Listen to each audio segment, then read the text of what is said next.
सबसे बढ़कर बेहतरीन मस्जिद के खतीब इमाम हुसैन थे। मस्जिद नबी से बड़ी भी कोई मस्जिद होगी जिस मिंबर पर रसूल पाक बैठ के खुतबा दिया करते थे, और मेरे मुस्तफ़ा के आस्ताने से बड़ा भी कोई आस्ताना होगा जिसकी सज्जादगी इमाम हुसैन के पास थी। कहते हैं हमारा क्या ताल्लुक, हमें क्या लगे, जो मर्जी होता फिरे। ये सुनो, सबसे पहले पाकिस्तान नहीं, सबसे पहले रसूलुल्लाह का दीन है। असल में मैं जाग ही नहीं रहा, मैं जागता ही नहीं, और मुझे ये अंदाजा ही नहीं कि लीबिया सारा कट गया, मिस्र के टुकड़े टुकड़े हो गए। मुझे पता ही नहीं कि शाम, जिसके बारे में मेरे नबी पाक अलैहिस्सलाम ने फरमाया मक्के और मदीने के बाद अल्लाह ने सबसे ज्यादा बरकतें मुल्क के शाम में रखी है, और हुजूर ने फरमाया जिसने हिजरत करनी हो वो शाम जाए। इतना आला मुल्क सारा कट गया, 4-4 हजार लोग एक एक दिन में कत्ल हो गए।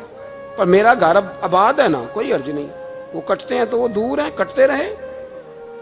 फलस्तीन में हमारे यहाँ मेराज की महफिलें बड़ी जम के होती हैं, सारे लोग पढ़ते हैं सुभान अल्लाज़ी असरा बिअब्दिही लैलन मिनल मस्जिदिल हराम इलल मस्जिदिल अक्सा।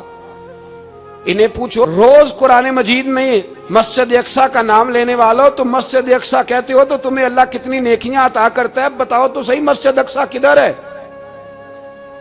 और अब तो मेरी तरह के मौलवी आधी हदीस सुनाते हैं, कहते हैं मस्जिद नबी में एक नमाज पढ़ो तो 50,000 का सवाब, हरम शरीफ में पढ़ो तो 1 लाख का सवाब। मौलाना हदीस यहां से शुरू नहीं होती, खोलो तो सही कंजुल माल, पढ़ो मुस्नद इमाम मोहम्मद बिन हंबल, हदीस तो यहां से शुरू होती है। मेरे नबी पाक ने फरमाया मस्जिद अक्सा में जिसने एक नमाज पढ़ी 25,000 का सवाब, और मेरी मस्जिद में जिसने एक नमाज पढ़ी 50,000 का सवाब, और अल्लाह के घर बैतुल्लाह जिसने पढ़ी 1 लाख का सवाब। मस्जिद अक्सा का तो जिक्र ही छोड़ गया है। क्यों? वो मस्जिद जिसकी तरफ मुंह करके 15 साल मेरे नबी पाक ने नमाज अदा की, आज वो मस्जिद यहूदी के कब्जे में है। कई जुमे ताला रहता है, वहां नमाज नहीं पढ़ने दी जाती। मुझे क्या लगे इस बात से, मेरी मस्जिद में थोड़ी लगा हुआ है। ऐसी हवा चली है कि हर शख्स सोचता है तमाम शहर जले बस एक मेरा घर न जले। भाई ये वो दौर है जिस दौर में जरा सी भी किसी शख्स को तकलीफ होती है तो आलमी मीडिया पे बात जाती है, मोबाइल जेबों में फौरन तस्वीरें कैश होती हैं। मैं और आप, हमारा उस कौम से ताल्लुक है जिस कौम के बच्चे कट गए, जिबा हो गए, औरतों के पिस्तान काट के बर्मा के बुद्धों ने उनके कबाब बना के खा लिए, छोटे छोटे बच्चों की लाशें उन्होंने लटका डाली। सबसे बढ़कर बेहतरीन मस्जिद के खतीब इमाम हुसैन थे। मस्जिद नबी से बड़ी भी कोई मस्जिद होगी जिस मिंबर पर रसूल पाक बैठ के खुतबा दिया करते थे, और मेरे मुस्तफ़ा के आस्ताने से बड़ा भी कोई आस्ताना होगा जिसकी सज्जादगी इमाम हुसैन के पास थी। कहते हैं हमारा क्या ताल्लुक, हमें क्या लगे, जो मर्जी होता फिरे। इमाम अली मकाम आराम से मस्जिद नबी में बैठे थे, जमाना पूरी दुनिया से जाता था, हाथ चूमता था, कदमों में बैठता था। इतने बड़ी अजमत वाली भी कोई शख्सियत होगी जिसके रगों में रसूलुल्लाह का खून दौड़ता है, जिसे हुजूर अपनी जुबान मुबारक इस तरह वो चूसा करते थे जैसे अरब के लोग प्यास के आलम में खजूर चूसा करते थे। इतना बड़ा भी कुछ शख्स था, लेकिन जब दीन पे कड़ा वक्त आया तो हुसैन ने मस्जिद की खिताबत नहीं बचाई, आस्ताना नहीं बचाया। इमाम अली मकाम ने कहा कूफा लुटता है तो लुटता रहे, दमिश्क में फसाद होता है तो होता रहे, वो मुल्क के शाम की बच्चियां रो रही हैं तो रोती रहे कि हम पे यजीद काबज हो गया, मेरी मस्जिद आबाद है, काफी है ना। इमाम हुसैन निकले और निकल के कहने लगे जन्नतुल बकी वाली जगह पे खड़े होकर, या रसूल अल्लाह मैं जा रहा हूं, मैं जा रहा हूं, और आपके लिए जा रहा हूं, इसलिए कि मुझे उस शाम को बचाना है जिस शाम में रसूलुल्लाह का कलमा पढ़ने वाले लोग बसते हैं। मुझे कूफा, दमिश्क, मिस्र के लोगों को बचाना है। नाना तेरे करम के खजीने की खैर हो, मैं जा रहा हूं तेरे मदीने की खैर हो। निकल खड़े हुए, ईमानदारी से कह रहा हूं, जोश खिताबत नहीं, मेरी गर्दन झुकती है जब मैं ये लफ्ज अदा करता हूं। इमाम अली मकाम उस शख्स के खिलाफ निकले, सारे खुतबे इमाम हुसैन के पढ़ के देखो। इमाम हुसैन ने फरमाया यजीद शराबी है, शराबी मुसलमानों का हुक्मरान हो सकता? आप ना बोलें बेशक, पर बात तो सच्ची है ना। इमाम हुसैन ने फरमाया शराबी को वोट दिया जा सकता?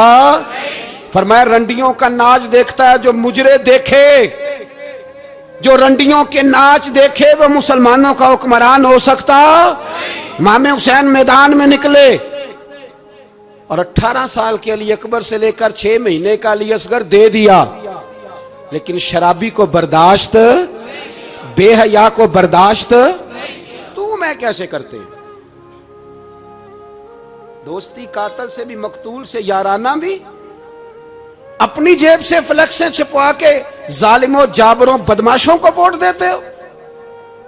इमाम हुसैन को तेरी देग की जरूरत है जो तू 10 मुहर्रम पे पकाता है, चावलों की जरूरत है जो तूने 9 मुहर्रम को पकाए। उनको उस बिरयानी की आदत थी जो तूने पकाई है।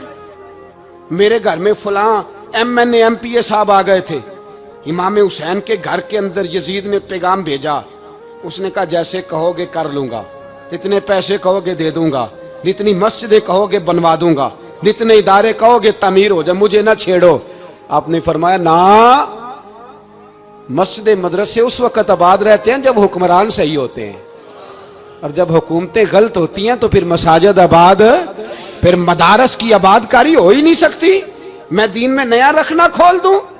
इमाम अली मकाम खड़े हुए, पर मैं क्या करूं? हुकूमत क्या करूं? हुकूमत से क्या कहूं? अगर मेरी मिल्लत के अपने जवान के मोबाइल में रंडियों का नाच हो तो 10 मुहर्रम को तो इमाम हुसैन करबला में तड़प जाते होंगे। अगर 9-10 मुहर्रम को जो निकला इमाम अली मकाम की बात करने के लिए, वो नौजवान अगर सिगरेट का, शराब का, बदमाशी का आदी हो तो हजरत अली असगर कहेंगे ना मेरी कुर्बानी का क्या बना?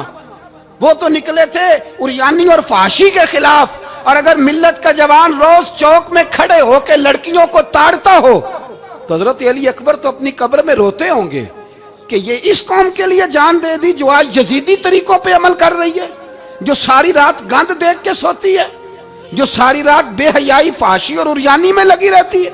इन लोगों के लिए जान दे दी। इतना जुल्म उन शहीदों के साथ, और 10 मुहर्रम को देग पका के कहता है मैं इमाम हुसैन का मानने वाला हूं, मैं इमाम अली मकाम से प्यार करने वाला हूं। ना भाई ना, दोरंगी छोड़ के यक रंग हो जा, सरासर मोम हो जा या संग हो जा, उम्मत मुस्लिमा को बेदार होना पड़ेगा। इमाम अली मकाम मैदान में निकले, डट के निकले, और इमाम ने फरमाया मैदान में निकल कर कि मेरा वतन मदीना है, मेरा वतन मदीना है, पर मदीना बाद में, रसूलुल्लाह का दीन पहले। तू पाकिस्तान की बात करता है? इमाम अली मकाम ने फरमाया मदीने की शरीयत बाद में, रसूलुल्लाह का दीन पहले, और तेरे तो बच्चे आम से हैं। इमाम हुसैन ने फरमाया मेरी गोद में जो बच्चे हैं वो रसूलुल्लाह के नवासे हैं, पर बच्चे बाद में, नबी पाक का दीन पहले। आपने फरमाया तेरी बेटी बड़ी बावकार होगी, उसकी बड़ी इज्जत है, तू कहता है बेटी की वजह से ब्लैकमेल हो गया। लेकिन जो शान खुदा ने हुसैन की बेटी को अता फरमाई, जिन बच्चियों का सर का बाल नंगा हो जाए, सर का बाल नंगा हो जाए, तो इमाम शौरानी फरमाया करते थे अगर मदीने में किसी सैयदजादी के सर का बाल नंगा होता था तो सूरज अपना मुंह छुपा लिया करता था, सूरज छुप जाता था बादलों की ओट में। और मदीने वाले समझ लेते थे कि घर में काम करते करते किसी सैयदजादी के सर का कोई बाल नंगा हो गया।